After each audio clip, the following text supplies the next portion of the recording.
conversar com vocês sobre um outro assunto. Esse livro meu está saindo agora, vai sair agora em julho, que é sobre hiperconectividade. Agora eu quero falar com vocês sobre internet, sobre o nosso mundo conectado. E mais do que isso, é como a internet forma e deforma a nossa espiritualidade e identidade. Quando a gente lê em Lucas 12, 54 a 57, Jesus está falando assim: disse também às multidões: quando vedes aparecer uma nuvem no poente, logo dizeis que vem chuva, e assim acontece. E quando vedes soprar o vento sul, dizeis que haverá calor, e assim acontece. Hipócritas, sabeis interpretar o aspecto da terra e do céu, e entretanto não sabeis discernir esta época? E por que não julgais também por vós mesmos o que é justo? Gente, esse texto é muito interessante. Jesus ele está falando aqui com a multidão, ele está falando com as pessoas, e são várias pessoas, dentre eles existem os discípulos dele. E aí ele fala: olha, vocês são agricultores, vocês trabalham com campo, vocês olham o tempo. Vocês olham quando vai vir o vento norte, quando você vê o vento sul, você sabe o que vai acontecer. Então, você sabe o que vai acontecer com a sua plantação. E aí ele fala: olha, é o seguinte, vocês conseguem perceber isso? Vocês olham os sinais meteorológicos. Por que então que vocês não conseguem perceber que tempo é esse? Que época é essa que vocês estavam vivendo? Jesus está fazendo uma dubidade, está aqui perguntando com relação à dubidade deles. Eles conseguem perceber o tempo meteorológico, mas eles não conseguiam perceber o tempo histórico. E aí, quando a gente olha para o nosso tempo, a gente vê que esse questionamento de Jesus bate muito mais forte para a gente. Porque quando a gente olha no nosso tempo, a gente tem o tempo meteorológico de forma que a gente entende muito mais avançada, né? Em todo jornal você tem a moça do tempo que vai chegar lá e vai dizer para a gente: vai chover, vai fazer sol, vai estar muito mais frio, vai estar muito calor. A gente consegue perceber isso. Então, o nosso desenvolvimento de entendimento do tempo meteorológico avançou bastante. Mas aí, quando se vem o tempo histórico, a mesma pergunta de Jesus permanece, que é: por que é que a gente não consegue identificar qual que é a estação que a gente está? E aí, a pergunta dele vai além, ele está querendo saber por que é que a gente não consegue aplicar a sabedoria bíblica ao tempo presente, às questões presentes. Como que a gente não consegue pregar o evangelho de modo inteligente e inteligível? Existem duas coisas que a gente deve fazer ao pregar o evangelho. A gente deve pregar primeiro de modo inteligente. É necessário dar respostas, inclusive racionais às pessoas. É necessário mostrar as fontes apologéticas e tudo mais. Mas, mais do que isso, o evangelho ele precisa ser pregado de modo inteligível. E aí há uma diferença. O inteligível é mostrar o evangelho de modo de que qualquer pessoa compreenda. O que isso significa? Que o linguajar que você usa para falar com um acadêmico sobre o evangelho, obviamente vai ser muito difícil e deve ser muito diferente, do linguajar que você usa para um analfabeto. Se você não consegue fazer essa transição, significa que você está sendo incompetente no seu trabalho. Então, o evangelho precisa ser pregado, e Jesus está falando para a gente que não é só de forma inteligente, mas é de forma inteligível. E aí que está o questionamento de Jesus. Será que no tempo histórico que a gente está apresentando o evangelho da forma como as pessoas compreendem? As pessoas estão entendendo? E aí, como que a gente consegue identificar um pouco do tempo histórico que a gente está? A gente vai começar para falar sobre essa questão da Covid-19, né? A gente teve aí Covid-19, 2019, né? E nesse período a gente ficou isolado, né, uns dos outros, cada um no seu lar, cada um na sua casa. A partir desse período, a gente começou a pensar sobre, muito mais, né, sobre internet. Todo mundo tinha acesso, né? Não todo mundo, mas a maioria das pessoas tinham acesso à internet. Todo mundo estava fazendo, quem não tinha, né? Estava fazendo perfil no Instagram, estava fazendo perfil no Twitter, no TikTok. A gente tem aí um boom de acesso à internet.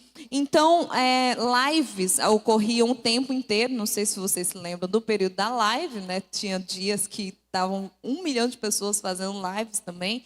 Então, nesse período de pandemia, ele nos desafiou a nos reinventarmos como sociedade. Inclusive, trabalhos que antes você tinha de ir todos os dias, depois da pandemia, parte ficou remoto, parte ficou presencial ou quase que inteiramente remoto. Então, o período histórico da pandemia do Covid-19 mudou a forma como a gente vive hoje em dia. Mas aí ele trouxe também algumas problemáticas. Uma delas é que o telefone, o celular, praticamente se tornou um novo órgão do corpo humano. Qual a primeira coisa que você faz quando você acorda?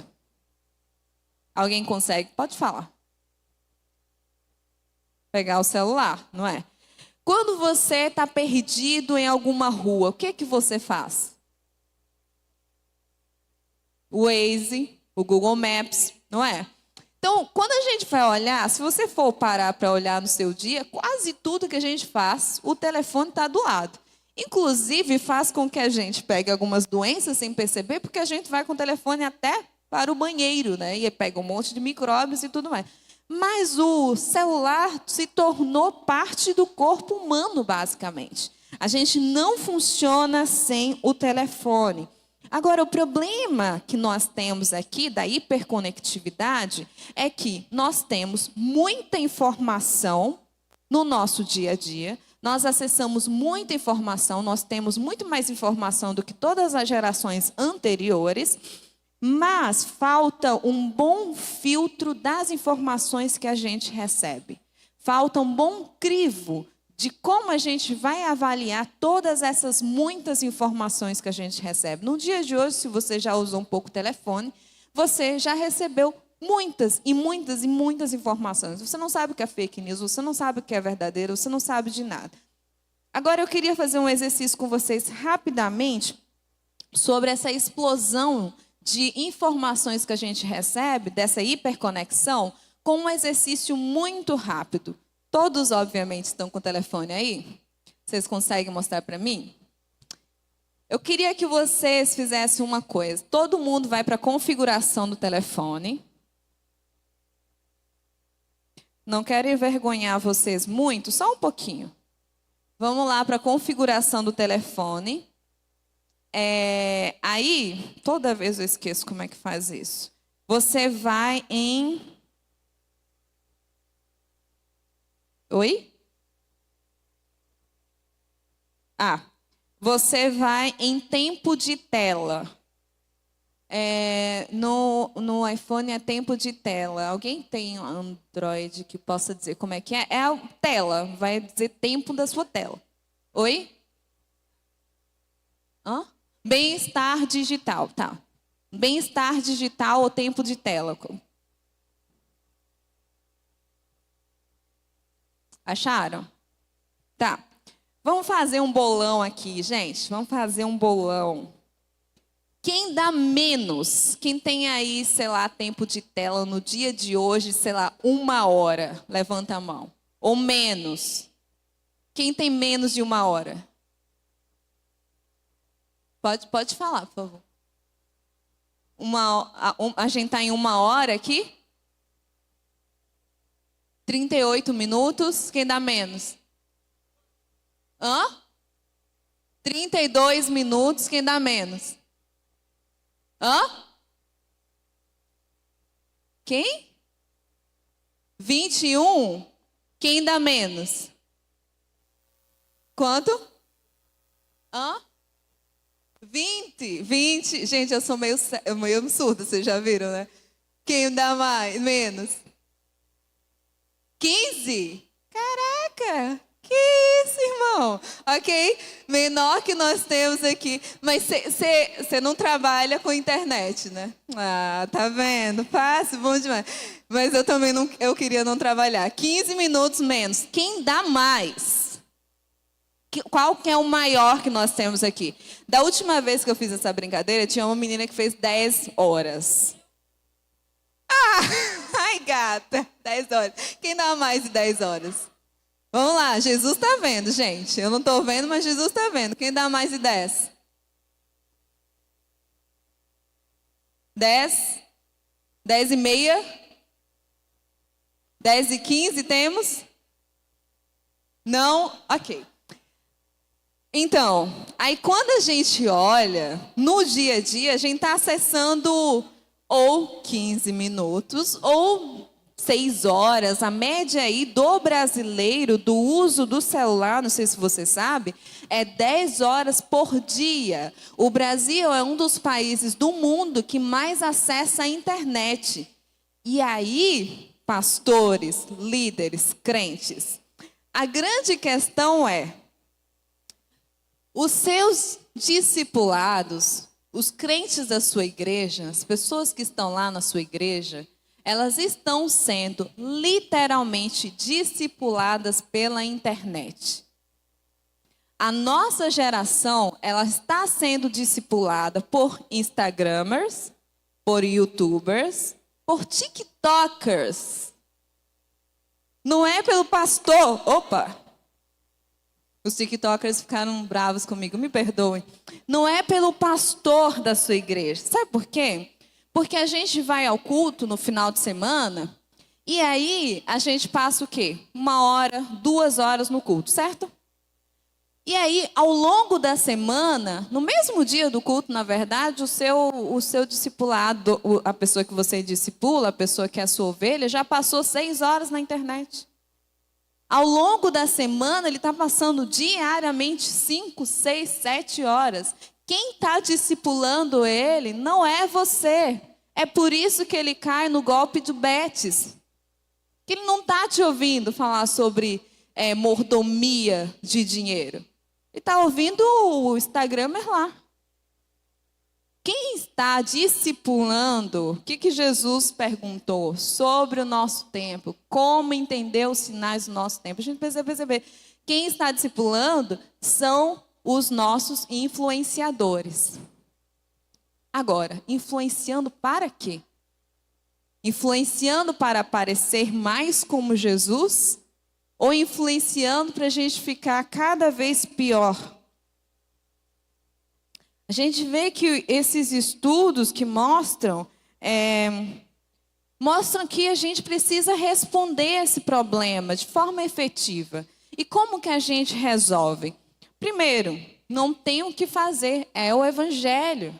As pessoas precisam entender do Evangelho, de novo, de uma forma que seja inteligente, de uma forma que seja inteligível. A gente não está falando de fazer dos nossos cultos shows. A gente não está falando de entreter as pessoas. A nossa sociedade, o Deus da nossa sociedade é o Deus do entretenimento. É a Ele que a gente serve todos os dias. Quantas horas a gente passa na internet e quantas horas a gente passa lendo a Bíblia?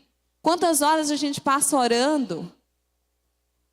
Um dos pontos mais importantes do nosso tempo, da nossa era, é o tempo. É quanto do tempo que você investe. Se a gente investe muito mais tempo para o entretenimento que para Deus, significa que o nosso Deus, na verdade, são as mídias sociais. É o entretenimento. Não é o Deus da Bíblia. Como que discipula a pessoa, segundo a palavra de Deus, então? A gente precisa contextualizar. A gente precisa pregar. E eu sei que é muito difícil para os pastores e líderes, porque você está lá pregando na igreja no domingo, e aí a pessoa pode ser muito folgada e dizer, não vou para o culto hoje. Hoje eu vou ficar em casa, vou colocar o YouTube aqui na IPP, eu vou assistir Hernandes Dias Lopes. Então a gente precisa conversar sobre isso. E dizer o porquê que você precisa de uma igreja local, que é o local onde nós somos formados, onde nós somos curados, onde nós temos irmãos. A pessoa que está na internet, ok, ela pode te ajudar pontualmente numa coisa ou outra, mas quem vai caminhar com você é a igreja local. Em um mundo como o nosso, extremamente hiperconectado, é extremamente necessário que a gente recupere a doutrina da importância de ir à igreja local. Da igreja local, do seu irmão do lado, da gente caminhar com o outro. Em um mundo extremamente individualizado, onde a gente está numa mesa, e é aí que os psicólogos chamam da solidão acompanhada, em que a gente está junto das pessoas, mas a gente se sente sozinho, porque cada um está no seu mundo, a gente precisa de simplesmente igreja. Pessoas que se olham, pessoas que se ligam ao longo da semana, pessoas que falam como você está. Em um mundo como o nosso, onde a ansiedade, a depressão, esses problemas mentais estão sendo extremamente desenvolvidos. E muito mais por causa do uso excessivo da internet, a gente precisa recuperar a doutrina do descanso. Seu cérebro não foi feito para funcionar desde o momento que você acorda até o momento que você dorme. Não foi feito. Você não é Deus. A nossa hiperconectividade revela uma sede pelo Evangelho. Olha só. Por quê? Porque a gente quer ser onipresente. A gente quer estar em todos os lugares. Eu estou aqui com vocês, estão me olhando? Mas aí está com a internet ligada e está lá vendo do casamento do seu primo, está acontecendo lá em Minas Gerais. Você está aqui e está lá. Onipresença. Mas você não é onipresente, você é. Seu cérebro lhe cobra depois. Porque você não tem atenção. Você quer ser onisciente.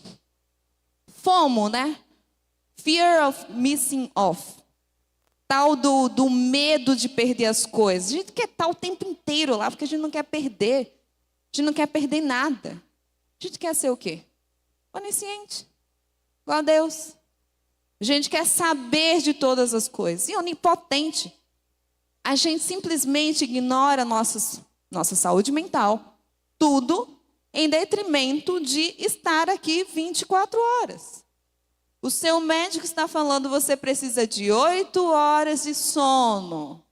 Chega lá na cama, o que faz? Mexendo no telefone. Por quê? Porque você acha que você é onipotente. Não vai significar nada.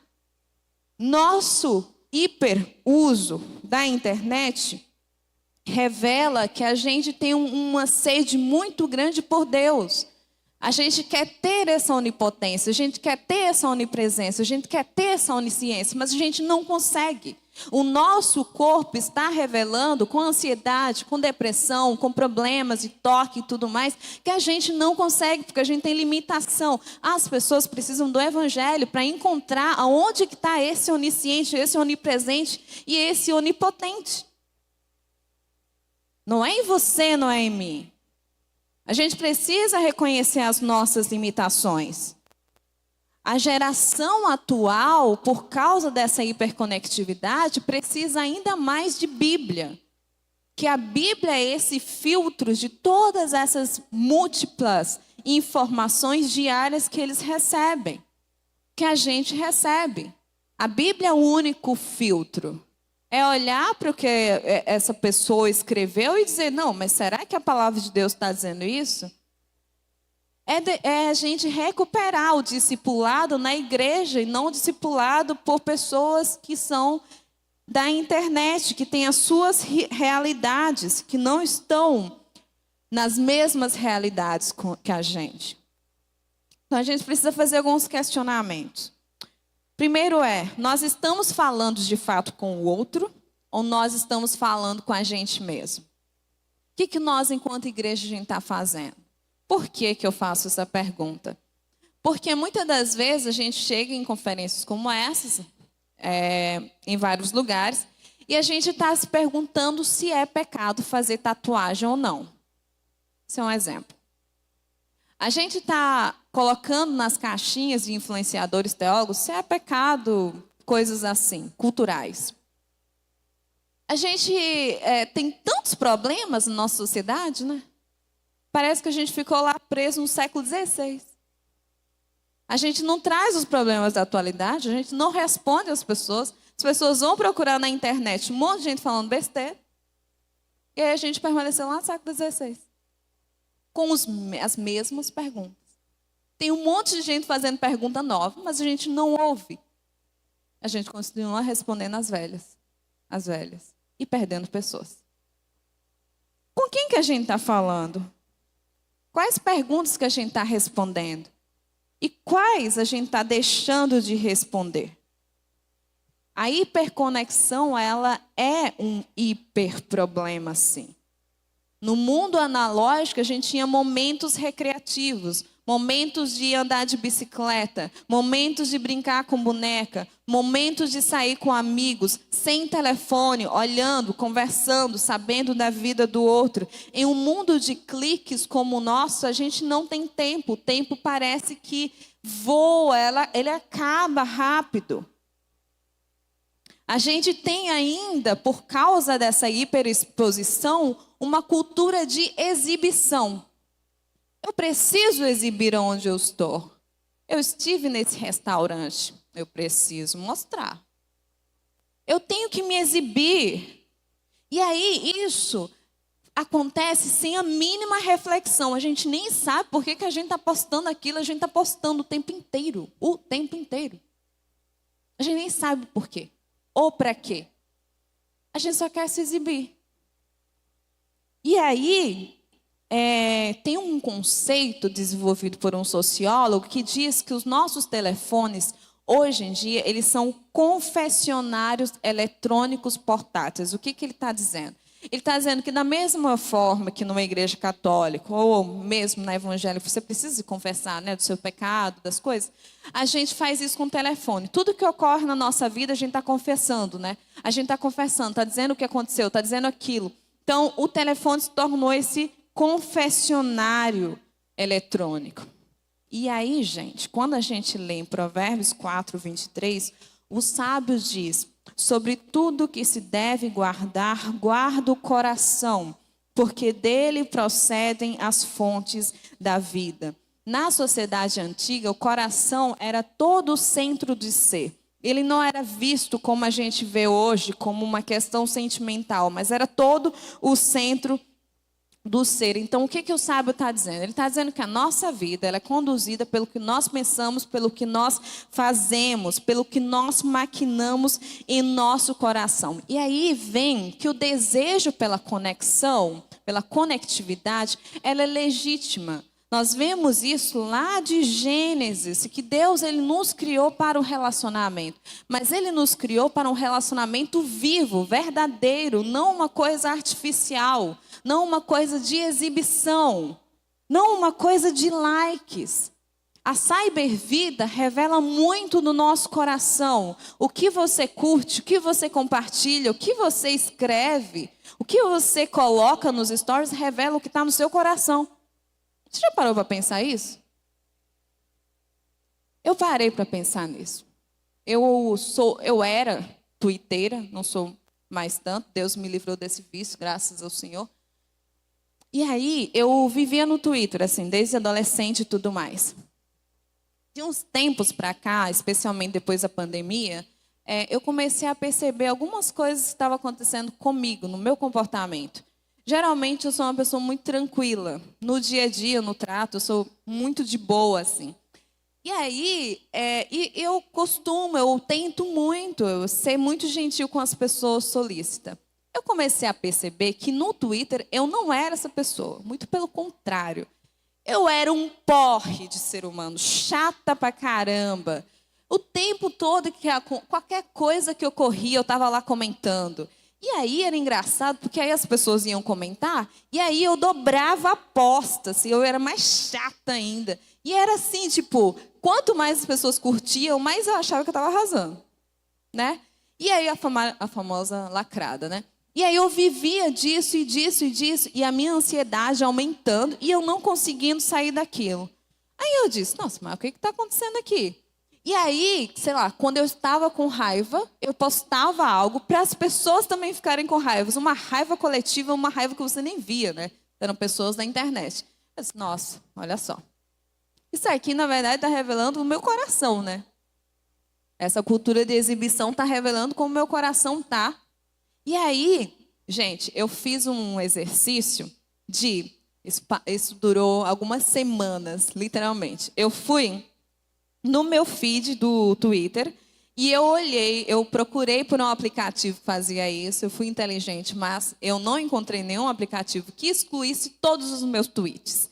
Aí eu tive, literalmente, gente, eu passei... Olha a trabalheira que o nosso coração, que a gente do passado dá para a gente do futuro, né? Eu simplesmente tive que ir tweet por tweet, texto por texto, inclusive as coisas que eu comentava nas coisas das outras pessoas, para excluir um por um das minhas malcriações na internet. Pessoal, se eu tivesse agido como Jesus, eu não precisava ter feito isso, né? Aí eu perdi tempo, mas fazer isso um por um, gente, foi libertador para mim. Porque a partir daqueles dias, eu nunca mais usei a internet da forma como eu usava. Eu não uso mais a internet como um confessionário online. Eu não uso mais para jorrar minhas indignações. Tem um texto de um amigo meu, chama Cacau Marques, que diz: e se os seus posts fossem oração? Ele diz que muitas das vezes a gente posta as coisas sem antes falar com Deus. Aquela indignação com relação à injustiça, às vezes a gente não fala com o Senhor. A gente não pede para o Senhor vir com a injustiça dele. A gente simplesmente vai pela cultura da exibição para colocar pray for não sei o quê. Você nem orou. A gente nem ora. Aquela situação que ocorreu a fulano, e aí a gente fica indignado, e aí ao invés de dizer, Senhor, age com justiça, ajuda essa pessoa, não, a gente vai lá e coloca na internet para poder fazer outra pessoa também ficar com raiva, e no final não resolve nada, porque a ira do homem não produz a justiça divina. A internet, a gente precisa se lembrar de que ela forma e deforma a nossa espiritualidade também. A forma como a gente usa Deus. Ou a gente deixa de usar. Mais do que isso, a nossa hiperexposição revela as nossas inseguranças. De você querer ser como aquela blogueira. E você não se contenta com o que Deus te dá. De você se comparar com fulano, com o ciclano, e você simplesmente não perceber os dons, os talentos, as coisas que Deus lhe deu, que você deve desenvolver e que você não desenvolve, porque você está simplesmente desejando o do outro. Essa cultura de tela, essa comparação, estraga a nossa vida, sim. Se a gente costuma se confessar o tempo inteiro uns aos outros, especialmente na internet, a gente não tem tempo para confessar os nossos pecados, as nossas debilidades, nossas questões uns com os outros como igreja. Como é que faz o nosso tempo, então? É necessário que a gente perceba que esse nosso vício, todos nós, tá? Em entretenimento, e não só são jovens. Essas pessoas mais velhas... De vez em quando eu vou falar com minha mãe, ela nem olha para mim, ela fica lá no telefone. Minha filha, que é isso? Eu que sou uma jovem aqui. Então, muitos mais velhos também estão sendo capturados por isso. Esse vício em entretenimento, na verdade, revela uma fuga. Uma fuga de nós mesmos. Uma fuga de Deus. Então, essa hiperconectividade que tem causado transtornos e ansiedade, comparações inúteis, depressões, ela só pode ser satisfeita numa identidade completa em Deus. E os nossos adolescentes estão indo com filtros para clínicas de estética para se transformar igual aquela blogueira. Essa crise de identidade revela que a gente precisa simplesmente desacelerar um pouco. A doutrina do descanso. A doutrina do sábado. Você não precisa acordar e pegar seu telefone. Seu telefone não precisa ser a última coisa que você vai ver. O telefone é bom, mas se ele te domina, se torna problemático. E ele deforma a nossa espiritualidade também, a gente não pode se enganar. Tem deformado a nossa espiritualidade com o tempo. A gente não tem tempo com Deus, mas tem tempo para passar 9 horas no Instagram. Nossa alma, ela precisa de descanso. E Jesus nos oferece esse descanso. É preciso mostrar isso para as pessoas. É preciso mostrar os danos que isso causa.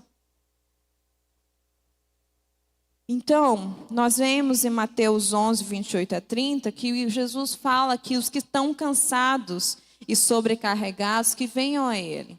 Nós precisamos divulgar essa mensagem a uma geração tão ansiosa, que a gente pode descarregar a nossa ansiedade de Jesus, que a gente pode descansar, de que o mundo não vai acabar se a gente não ver qual a última atualização, de que a gente não precisa encher nosso cérebro de muitas coisas, inclusive de lixos, de informações de lixo eletrônico. E mais do que isso, a nossa sociedade ela está cansada, né? Que é chamada sociedade do cansaço, e que isso vem por causa da hiperconectividades e hiperinformações. Deus é o refrigério para as nossas almas cansadas. Em um mundo hiperconectado, extremamente confuso, barulhento, nós, enquanto igreja, eu acredito de verdade nisso, de que Deus ele nos chama para a gente ser abrigos para os solitários, para que a gente seja conforto para os carentes, que são muitos, para os carentes da nossa geração. Eu não sei se você já refletiu um pouco sobre essas questões aí que eu venho falando nesse momento. Só queria conversar com vocês. Se você tiver alguma pergunta, alguma contribuição a mais, algum comentário, esse é o momento.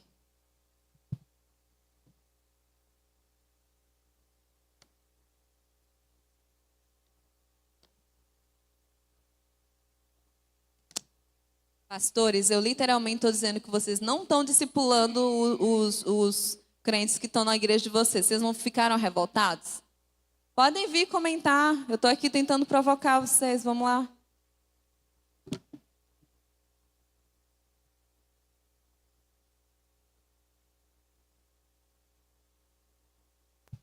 Boa tarde. Tem uma perspectiva bíblica que nos leva a buscar o Evangelho de uma forma que nos aproxime de Deus. E a ideia é de que tudo que não nos aproxima de Deus nos afasta dele. A internet ela tem uma oferta muito grande de oportunidades em diversas áreas. Ou seja, toda vez que eu não busco a Deus usando a internet, de alguma forma isso está me afastando dele. Eu posso, como ser coerente dentro dessa perspectiva de que, do ponto de vista de que tudo é santo na minha vida, tudo deve ser santificado, tudo deve ser separado de forma muito especial para Deus, como eu posso, dentro dessa perspectiva, usar também isso de maneira equilibrada? A grande questão é a falta de equilíbrio, né? Que a internet nos leva a isso, né? Os algoritmos, a forma como são construídas, elas são levadas para justamente nos desequilibrar. E aí é nesse desequilíbrio que a gente deixa de usar de forma frutífera, né? Porque, por exemplo, uma questão missional da internet, né? Você tem o mundo inteiro, você tem islâmicos, você tem pessoas do Oriente Médio, você tem pessoas do continente africano, está todo mundo lá. E é um lugar muito importante para você evangelizar, inclusive, né? Mas se a gente usa simplesmente para ficar se exibindo, o restaurante que a gente vai, a pessoa que a gente está conhecendo, etc. e tal, vai ser um pouco difícil, né, da gente praticar a missão que Deus tem para nós também na internet. Boa tarde, Jacira. Me chamo Valentina e eu tenho uma amiga que ela é viciada em celular e redes sociais. O que eu posso fazer para ajudá-la? Eu acho que uma das coisas importantes para mostrar para um viciado, seja em qualquer coisa que for, são as consequências das suas ações, como isso afeta essa pessoa. Então, por exemplo, você pode mostrar, você deve perceber, né, sinais de ansiedade nessa pessoa. Então, tipo assim, mostrar para essa pessoa, né? Olha, é o seguinte, estou vendo que você está mais ansiosa, você está mais acelerada, eu percebo que você não consegue manter a atenção por muito tempo em alguma coisa. Então, esses sinais, primeiro, obviamente, você vai ter que observar essa pessoa, né? E aí, depois de observar, mostrar esses sinais para ela, porque são sinais que muitas das vezes a pessoa que está lá dentro não percebe. como eu contei da questão lá do Twitter, eu não percebia quando eu estava lá. Eu achava que era normal, achava que era uma coisa de boa. E aí, depois, quando eu parei um tempo, saí de lá um tempo, aí eu consegui perceber algumas coisas. Então, assim, amigos espirituais que mostrem como a internet deforma a gente é muito importante. Então, mostra esses pontos e depois ajuda ela. Tipo assim, olha, nós duas vamos passar um dia inteiro sem usar a internet. Ou não começa com um dia inteiro, né? Vai ser um pouco difícil para ela. A serotonina, né, quando baixa, assim, a pessoa pode acabar tendo alguns problemas. Mas você pode dizer, vamos passar 1 hora do dia, vamos ficar aqui juntos, vamos sair, vamos para um shopping, vamos tomar um sorvete, e ninguém vai mexer no telefone. Faz um desafio com ela, desafio, eu acho que você não vai conseguir. Aí ela vai querer, olha só. Enfim, mas ajuda ela nesse sentido. Aí você vai junto mesmo, tipo, vamos passar um dia, vamos passar 1 hora, vamos passar... E aí você vai ajudando ela, inclusive, a perceber os benefícios de ficar sem telefone, né?